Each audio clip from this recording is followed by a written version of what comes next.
Hello students, today we are going to study 19th chapter, that is properties of a magnetic field. Students, last year you have studied the different uses of magnet.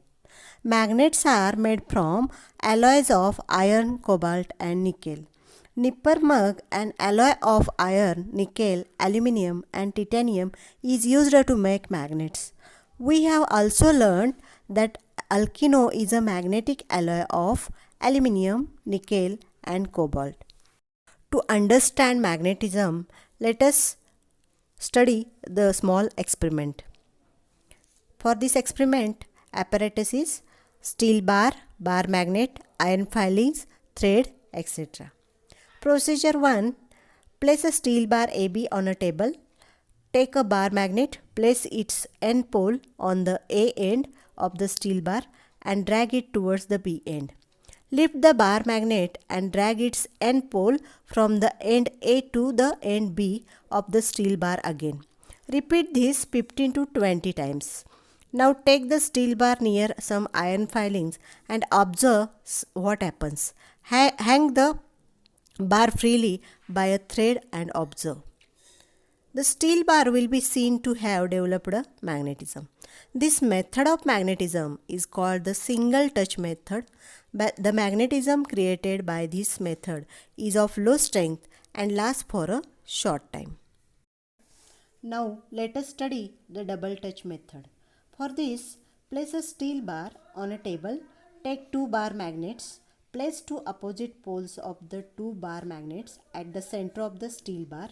Drag these poles apart, one to the A end of the steel bar and the other to the B end. Repeat this 15 to 20 times. Now take the steel bar near iron filings and observe. Hang the steel bar freely and observe. This method of magnetization is called the double touch method. The magnetism generated by this method lasts longer compared to that generated by a single touch method. Let us study the Earth's magnetism. The scientist William Gilbert gave a scientific explanation based on experiment of the observation that a freely suspended magnet always settles in the north-south direction only. He gave a round shape to a naturally occurring magnetic rock. He suspended the spherical magnet to that it could turn freely and brought the north pole of a bar magnet near it. The south pole of the magnetic sphere was attracted towards it. The north pole of a freely suspended magnet settles in a direction of the geographic north pole of the Earth. It means that the south pole of some gigantic magnet must be near the geographic north pole of the Earth and the north pole of that magnet near the geographic south pole of the Earth. Gilbert inferred from this that the Earth itself is a gigantic magnet. However, the south pole of this magnet must be near the geographic north pole of the Earth, while the magnetic north pole is near the geographic south pole. Let us study the magnetic needle. Take a square cardboard and mark the directions on it. Place a pot filled with water at the center of the cardboard. Take a magnetized needle, stick it to a small piece of cardboard by means of a sticking tape. Place the piece of cardboard with the needle on the surface of water in the pot. In what direction does the magnetized needle point? Magnet points north-south direction. Let us study the magnetic field with small experiments. For that experiment, apparatus required is a small magnets, pins, cardboard, iron filings, plastic bottle, bucket, water, etc. Procedure 1. Take a magnet and some pins. Place them at such a distance from each other that they do not stick to each other. Now slowly move the magnet towards the pins.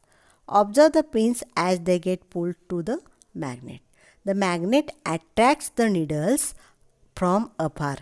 In the other words, a magnet has an effect even at a distance. Procedure 2. Take a small cardboard, place a bar magnet at its center, Sprinkle iron filings on the cardboard around the magnet. Tap the cardboard gently. Observe the iron filings. What is the inference from the above experiments? The British researcher Michael Faraday named these lines going from one end of a bar magnet to the other. Magnetic lines of force. The region around a magnet where the magnetic force acts on the object is called a magnetic field. The magnetic field around a magnet can be shown by means of magnetic lines of force. The intensity of the magnetic field at a place can be judged by the number of lines of force that pass through a unit area at that place perpendicular to that area. Michael Faraday imagined that there might be invisible lines of force going from one pole of a magnet to the other, and that magnetic attraction or repulsion might be taking place through the medium of these lines of force. If Faraday's idea is accepted, the intensity of the magnetic field can be obtained from the number of lines of force as explained above. The intensity of magnetic field is low where the lines of force are sparse, and the intensity is high where the lines of force are concentrated. While proposing the concepts of lines of force, Michael Faraday argued that if all observed effects are to be explained satisfactorily, then the lines of force must have certain properties. Properties of magnetic lines of force. First, magnetic lines of force are imaginary connecting lines, and Faraday introduced the concept of lines of force in order to explain magnetic attraction and repulsion. Second, magnetic lines of force always run from the North Pole to the South Pole. The South Pole may be of the same magnet or a different one. Third, magnetic lines of force are in the state of tension like a stretched spring. Magnetic lines of force repel each other. Magnetic lines of force do not intersect each other.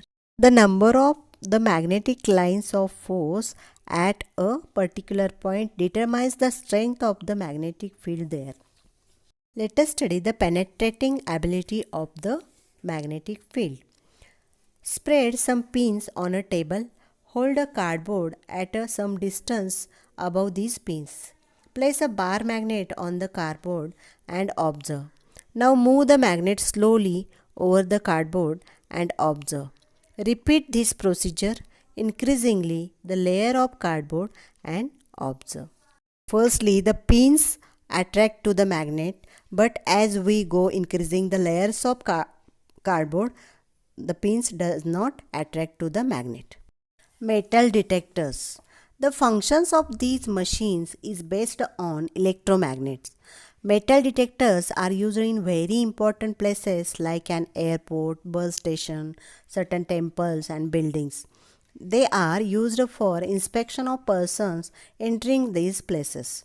Metal detectors are used to detect very precious articles, and also in the food processing industry to detect any iron, steel object mixed unknowingly in foodstuff, as these would be harmful to health.